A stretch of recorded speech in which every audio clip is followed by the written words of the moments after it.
As the clock strikes midnight and the pandemic-era asylum restrictions lift, putting an end to Title 42, another tough immigration policy comes into force.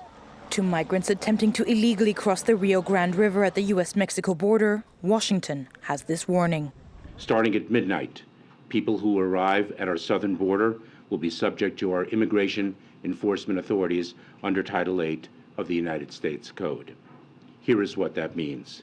If anyone arrives at our southern border after midnight tonight, they will be presumed ineligible for asylum and subject to steeper consequences for unlawful entry, including a minimum 5-year ban on re-entry and potential criminal prosecution. Under Title 8, asylum seekers and other migrants are to request entry from outside the U.S. and must schedule an interview via a mobile app that has proven notoriously difficult to access. The U.S. has pledged to set up processing centers in other countries and is creating special refugee programs for some places like Haiti, as well as expanding temporary work permits. However, Republicans are blasting the Biden administration for so-called lax border security.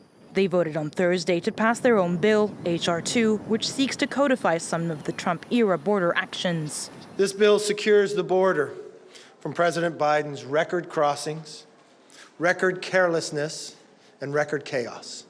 The White House has 2 years to plan for the end of Title 42.